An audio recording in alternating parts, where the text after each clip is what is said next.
Hey everyone, Rob from Southgate Media Group here. Before we get started with this podcast, we have a quick message. If this is your first time checking out the show, we love that you found us and we really hope you enjoy it. What we have to say is for the subscribers. If you enjoy our shows, would you please donate to help keep these going?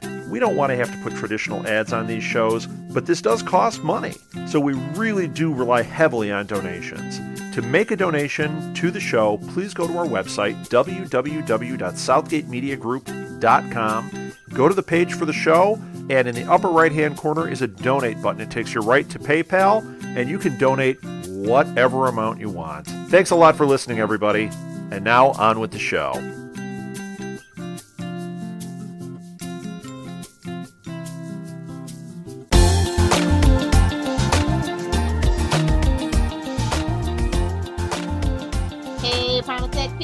Welcome back to the Contact File. I'm Lilith. And I'm Ricky. Up for discussion today is episode 122, Landslide. This episode was written by Jesse Alexander and directed by Greg Beeman. This episode I actually like this one better than the previous episode. I think this is the best penultimate episode that Heroes ever did throughout its whole run. Fair enough. So what about you? It just felt like another generic penultimate episode to me where you kind of know where it's going, but they're still trying to throw curveballs at you, which they did pretty well. It was your normal penultimate show. It gives you just enough to keep you on the edge of your seat and makes you tune in for the next week. Exactly, which a lot of the other seasons didn't have that. I was just like, yeah. I'm in it for a penny, I'm in it for a pound at that point. This one was just like, yeah, I thought it was very well constructed. Yeah. So give them the synopsis and we can get Hiro and Ando try to get the sword fixed and meet someone unexpected. Peter tries to save New York City with Ted and Claire. The people of New York City turn out to vote. DL and Jessica continue their search for Micah. Matt and Mr. Bennett find the tracking system. Sylar kills it again. It's natural selection. They don't want their powers. He's gonna take it. Are we sure it's not social Darwinism? Oh yeah, that's the one, right? So we open this episode right where we left off, finally, like literally in the exact same place with Claire and Mr. Bennett. So much so that the first time I watched it, I thought this was a previously on. Yeah, I think that's the best one they ever did. So, of course it's cut short because Peter's like about to go supernova with Ted's abilities. And Peter tells Claire to be prepared. Like, he's like, get the gun! She draws it from her bag and like her dad just looks over at him. Yeah. And then just in time, Peter gains control over his new abilities, and he doesn't explode at this particular. But imagine if he had exploded. Oh, what a finale it would have been. Because it's already happened. The first 30 seconds? Yeah, because it's already happened, and they're just building towards 5 years future. That was going to be the finale. But yeah, anyway, sorry. I would have been like, let's just do the explosion in the penultimate episode. Done. Tim would have just been like, no red strings of fate here. So we cut to a dejected Hiro as he mourns his lack of his convictions and like his sword is broken. Ando's like, what can I do to get Hiro's spirits up? Then he's like, I know! Yellow pages for a swordsmith! It is New York! You can literally get anything anytime. Okay. So it does seem a little ridiculous to people who don't live in New York, but I was just like, I could see that. So Hiro teases Ando about who he expects to find in the centuries old relic, but then he's like, yeah, I got this. And it's got the symbol, and I'm like, really? Yeah. And we find out why. They say it at one point as well, don't they? Yeah. But it's a good little thing, because it obviously would, if anyone was looking for it and they knew the symbol, especially Hiro and Ando, they would have gone straight there, because obviously the symbol's there. So off they go. Then we cut back to Mr. Bennett and Claire, who are catching up, and Bennett's surprised to discover that Peter and Claire are uncle and niece. Yeah. And so Peter convinces Ted that the two of them need to leave New York before either of them explode. And then Bennett and Parkman are like, they're still looking for the tracking system. Yeah. After all of that. So they're like, okay, we need to do this, and they need to go there. Then Claire's like, this might be my destiny, and I need to accompany Peter and Ted because I'm the only one that can stop them. Around the corner, however, super hearing powered Sylar learns of both plans to leave. Peter and Ted's plan to leave the city, and we also get Beeman pan out, not pan in this time. Pans right out straight to pan out. Yeah. He tried to spice it up. Doing something different. So So we find a worried Nathan about his poll numbers. They seem to be down. And he's also supposedly struggling with being asked to do what Linderman asked him to do. And so Linderman's like, oh, Nathan, don't you know your father was one of us who gave up? And I was like, of course. Well, we already knew that if you read the comic. Yeah. So Linderman attempts to, comfort Nathan, and he gives him a surprise gift as heals Heidi. Yes, and he doesn't seem surprised at all. Well, he doesn't. It's not that he doesn't seem surprised. He's not. He doesn't really seem that happy. He hugs him and says, "It's a miracle." Now she's gonna be all over me. She's gonna know up the thing. She's gonna be back to her Housewives of New York kind of persona that she was in for 6 years. Exactly. He doesn't seem as happy as he should do, but yeah, that's Nathan for you. It's a Petrelli trait. Cut to Peter, Ted, and Claire walking the streets of New York on their way out of the city. Peter hears Sylar's thoughts and realizes that they're being tailed. And then Sylar learns of Ted's powers, but before they can get a plan on what to do, the FBI agent, led by, of course, Agent Hansen, arrive on the scene and arrest Ted. Peter and Claire make a dash for it. And then, Hansen thanks Sylar, who says his name is Isaac Mendez. And yes. No, thank God he didn't put an accent on the last time he tried to pretend to be someone else. Some really bad Spanish accent. Yeah. So we see Hiro and Ando race across the city. Ando knows everyone is voting, and then Hiro sees Nathan leaving a polling place. Of course, Nathan himself. Yeah, of course. Hiro tells Nathan that in the future Nathan is a villain. No, he doesn't. He calls him a bad man, but no, he does call him a villain eventually. But yeah. Oh, Nathan just breaks my heart. He's breaking up my second favorite bromance of the whole friggin' show. Oh, yeah. So, Hiro is convinced that present-day Nathan is still a good man and tries to tell Nathan that he must help him stop the bomb. And, of course, Nathan's like, shh, shh, shh. Yeah, he's just giving up. Yeah. That disappoints Hiro, and he goes, nobody can stop this bomb. And then he's like, wait a minute, you're already on a dark path.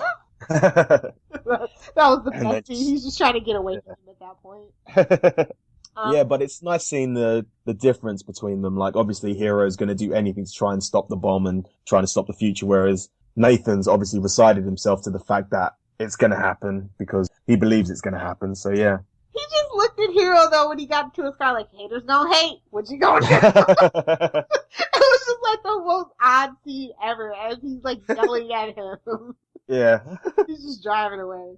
Then we're right back to here on Ando as they get to Jitsu Arms, and I'm like, that's a hell of a name. And they meet a guy named Mr. Claremont, who is amazed that Hiro has the Kensei sword. And he's like, can this be repaired? And he's like, that depends on the guy in the back.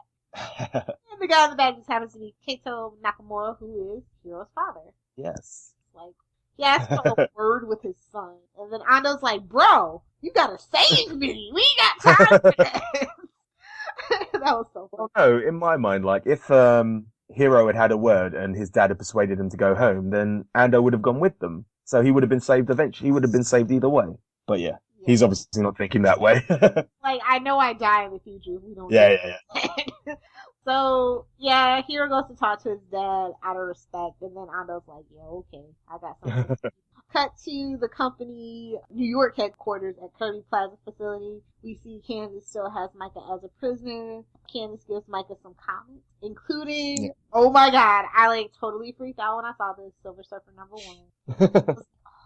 Anyway, he admits that she seems like a nice person, and he asks why he doesn't use her powers for good and become a hero. Candice is all of probably 22, and she's just jaded to the max. Oh yeah, I love it. I love the fact that at this point they're mentioning it's like, you eat like my cousin. How are you not fat? Yeah. And she's like, yeah, is that the one that we meet in season 3? His cousin in season 3 is the little tiny girl that does the copycat. No, but she's also got a brother who's the little kid who's his age, I'm sure. Either way. Was he fat? I can't remember. We'll find out, I'm sure. Yeah. But, keep that question in mind. Yes. But I do because they do stuff that I would rarely even think about, like the whole, is this what she chooses to look like? And, obviously we find out later on, in the comics about what she looks like, but, they keep on playing with it, throughout the episodes at the polling booth. Micah's like, you must be able to bend light or something. It's just like, how do you know this isn't what I already look like? And then you're always kept guessing. Yeah. Candice was fun if she wasn't such a bully. Then she's like, whatever, you're young, you don't understand. Then Mr. Linderman, like, shows up, and he's like, yeah, I'm not gonna lie to you, Micah, I'm not gonna talk down to you. I need your help, and if you do this for me, I will give your family enough money to live a happily ever after life. And he's fine with it. Like, oh, my damn parents are such an idiot. Just drowning in their problems. He's like, fine, those idiots can't live without me anyway. So, back in the repair shop, Hiro learns that his father has known all along of all of his powers, and apparently his dad's been waiting on another Nakamura to ascend. And I'm like, of course, you Japanese put it so eloquently. So Hiro's dad tells him he's kind of been doubting him, so he's been observing his progress. Now he's convinced that he is a true Nakamura descent. So I'm like, does that mean you thought your wife cheated? Is this a Sam Tarley like situation? He's gotta go take the black. Anyway, Hiro reveals to his father that, he may be wrong about him. And he tells him about his failure to kill Sylar. He had the opportunity. But for like once in his miserable life, Kato isn't so easily disappointed. And then he goes, guess what? I'm a master swordsman, and I'm going to teach you how to do it. I was just like, in under 12 hours? I don't think so, sir. But drama for he's got time altering powers. He could just, repeat the same sequence over and over again. So yeah. Okay, that's fair enough. So we cut to Candice, who's taking Micah to a polling place. She disguises herself as a trustworthy older African American lady who can teach her son about the Democratic policy of voting. So she's going to take him into the booth with her. Yes. And that's where we learn what Micah is here to do. Yeah. Rock the vote and give Nathan Rig. a landslide victory. Rig the vote, save the world. Yeah. This was like a little too close to the Bush election for me, but whatever. I just remember that happens. I do like that, but I do like that. Like nearly all of the child's powers have some kind of really big consequences to the storyline. And obviously here is Micah's the reason why Nathan wins the election by a landslide. So yeah, I like that. It came landslide is not an actual percentage. He's like, how many? Yeah, I suppose. Yeah. Kansas doesn't know how to do math. I'm just making a landslide. The fucking So cut to DL and Jessica, who are like a day late and $1 short. Literally. They track down Nathan in his office, and then Jessica confronts Nathan about not killing Linderman. We had the chant, and then they tell Nathan that Linderman will only use him as a puppet, and they offer to kill him. Nathan couldn't. So Nathan agrees, supposedly, and tells him where Linderman is. So as long as they make sure that they actually finish the job, because he has time for no paybacks. Just every time they show up, they just make every single scene unfair. DL at this point is essentially just like one-dimensional. He's just angry black man. It's kind of bad. He kind of gets it in the end, so you'll see. Mr. Bennett and Matt find the building housing the tracking system and attempt to find a way to the top of the building. Encountering some difficulties, Matt kind of fumbles his ability to pass the security guys. They also run into DL and Jessica, which makes it another unbearable scene. It does give us you threw me out a window, so, nice little bit of comedy. And also, I completely forgot to mention Sassy Parkman. Oh yeah! I love that bit. He was so cute in this part where he's trying to get Stanley to let him up. Oh no, it's not that bit. It's where HRG turns around to him and goes, "Look, I've got you here because of your power. If you're not able to do this, then I shouldn't have brought you along." And he's just like, "Well, a no would have sufficed. Let's get on with it." Yeah. Oh yeah, that is right. So yeah, DL uses his ability to get them off through the security doors. I'm like, nobody, okay. Yeah. This is a facility where, we know about specials, whatever. Yep. Well done, Stanley. You're fired. Cut to Mohinder, who's checking to see how Molly's doing. She reveals that her powers are back. And just in time, she detects that one of her other heroes, Matt, in the building. Oh. I know, that was so cute. Damn right, the hero. In the midst of the kendo training, Kato reminds Hiro the sacrifice of Kensei, how he did that to become a hero, because that was the story he made him read every night, Kensei and the Dragon.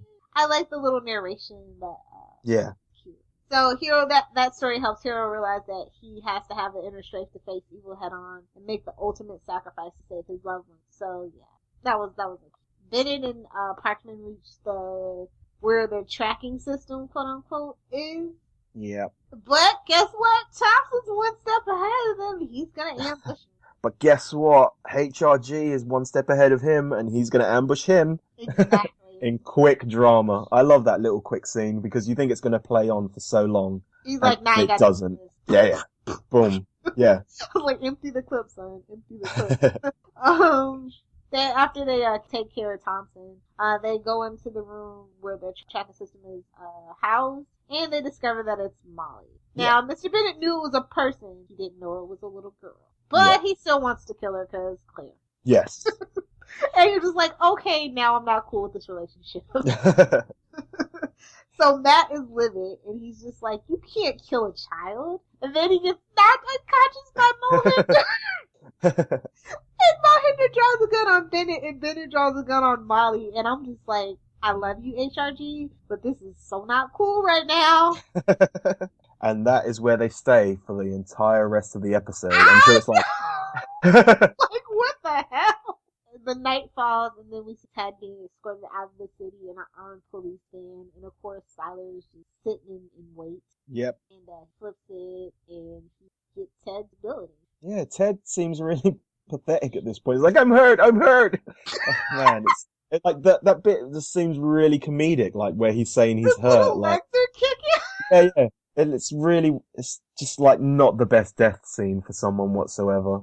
Even Ted, like Ted, you kind of grow to love as the season goes on because you know you get the red herring that you think he might be Sylar, and then you kind of learn his backstory. Like he's got more of a character arc than Issac does, and I felt more when Ted died than Issac did. But just rewatching it here, he just looked really pathetic, upside down with his legs dangling and kicking and shouting, "I'm hurt." It was so funny. I was laughing.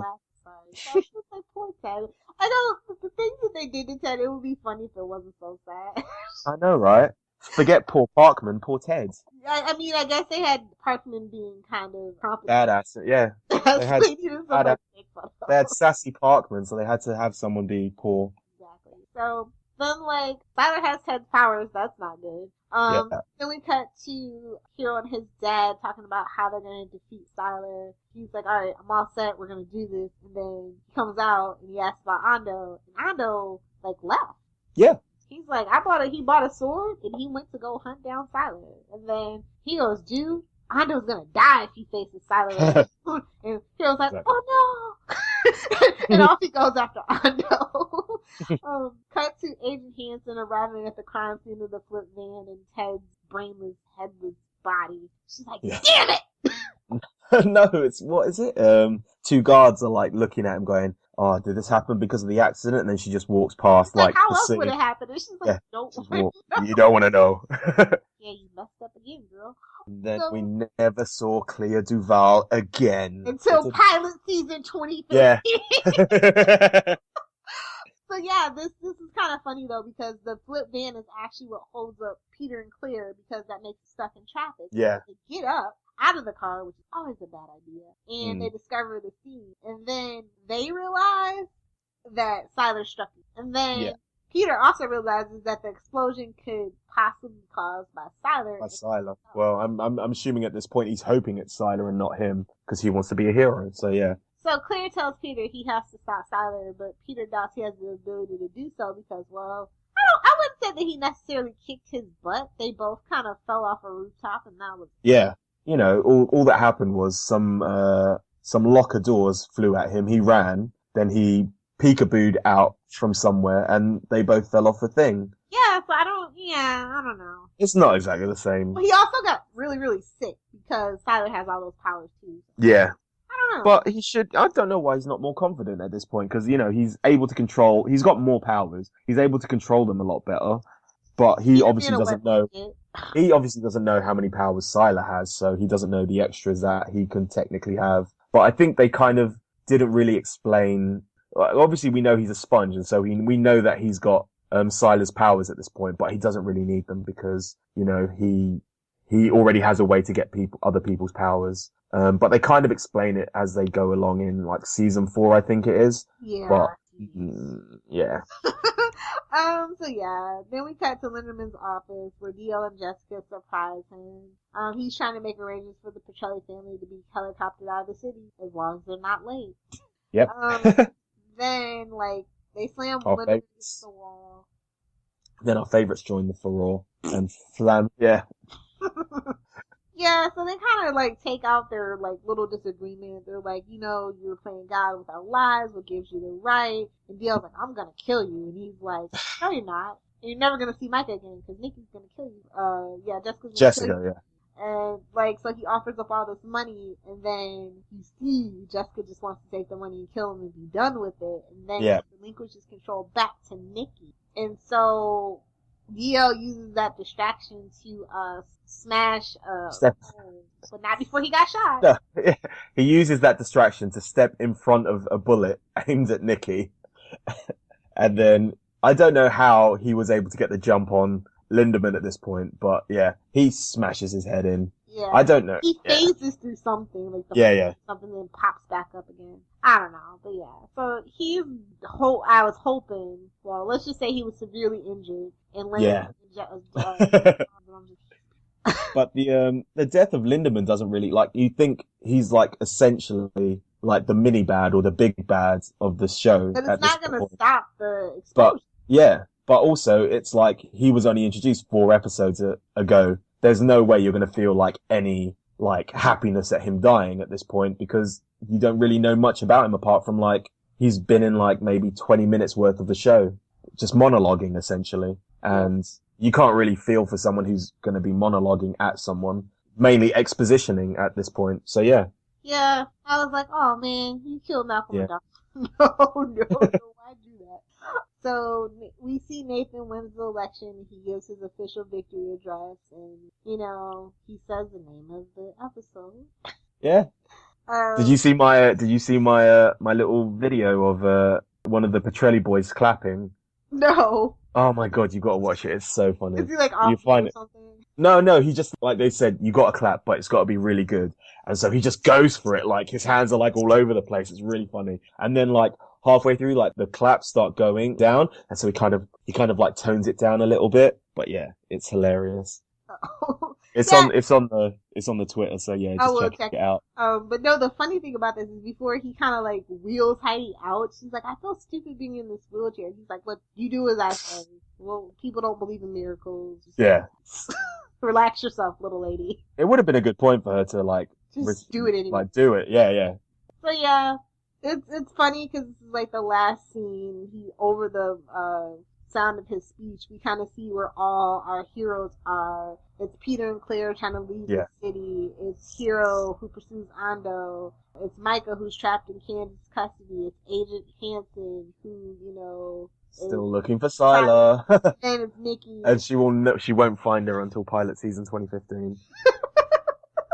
But yeah, sorry. Nikki holding DL in her arms. And so the balloons drop and, everything's good for Nathan and his family right now. And yeah, man.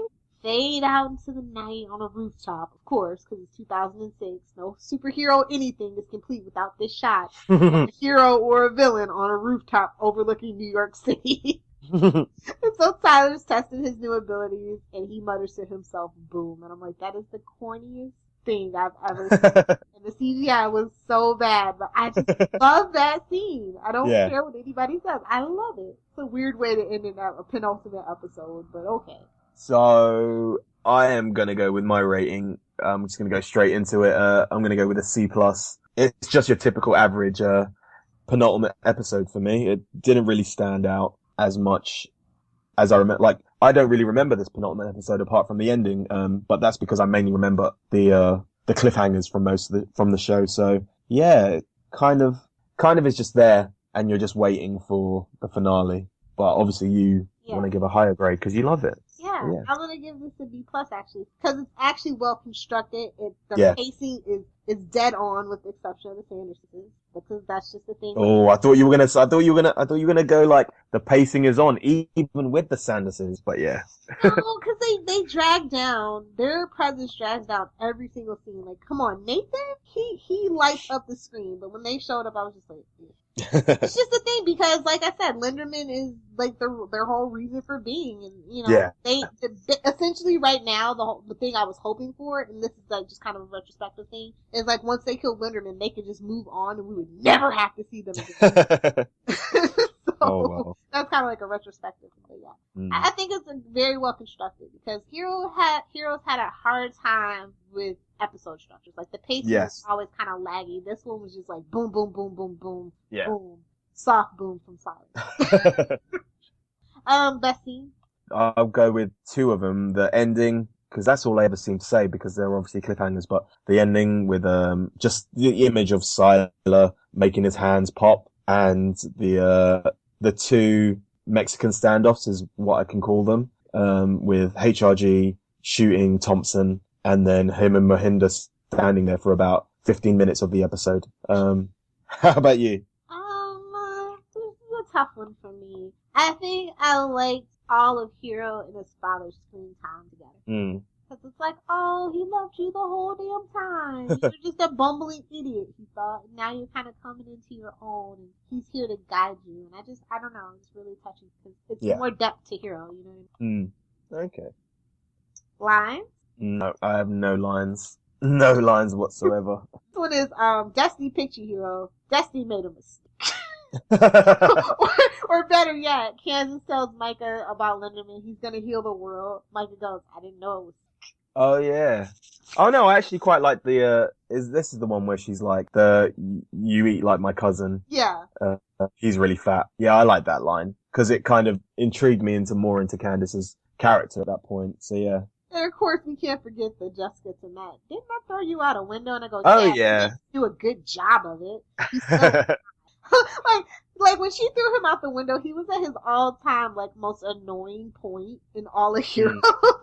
I always remember, yeah, it would be a completely different story if he hadn't arrived.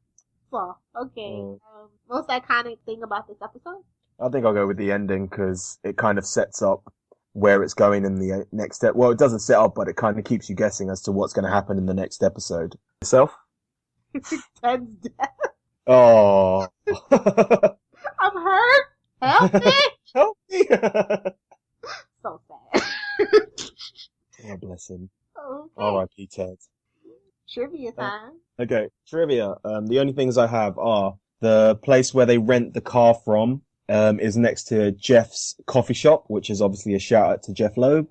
There are various names of Hero staffers: Daniel Doyle, Timothy Kepler, Dana Jenkins, Dina Allen. They appear on the ballot papers for the elections. Two of the comic books which Candice buy for Micah are Marvel miniseries Hulk Grey and Daredevil Yellow, both of which were written by Jeff Loeb and illustrated by Tim Sale. And yeah, that's all I got.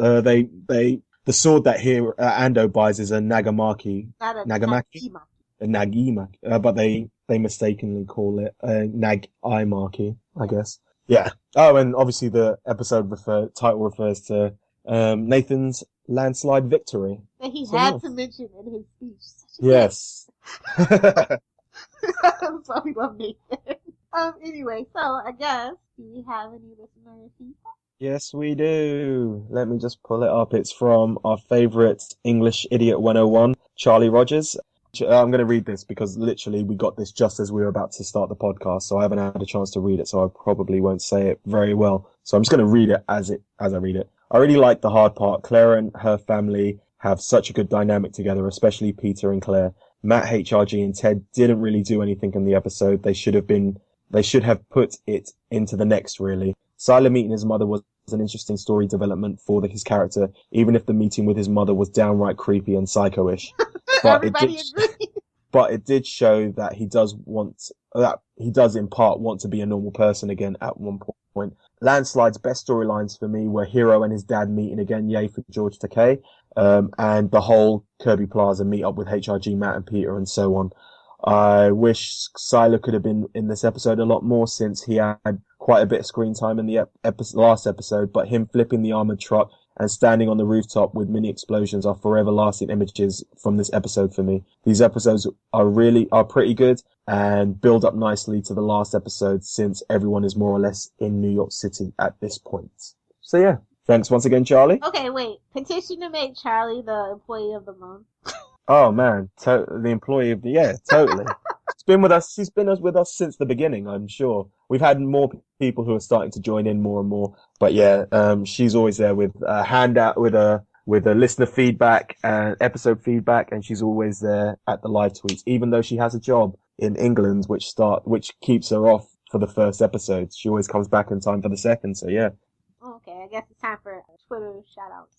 Yes. Okay. You can email us any of your opinions on the Heroes episode, on our Primatech episodes, questions about the show, or for your host to primatechfiles@gmail.com. You can listen to us on every app. Search Primatech Files on iTunes and Stitcher. Just remember to download, subscribe, rate and review to our iTunes feed.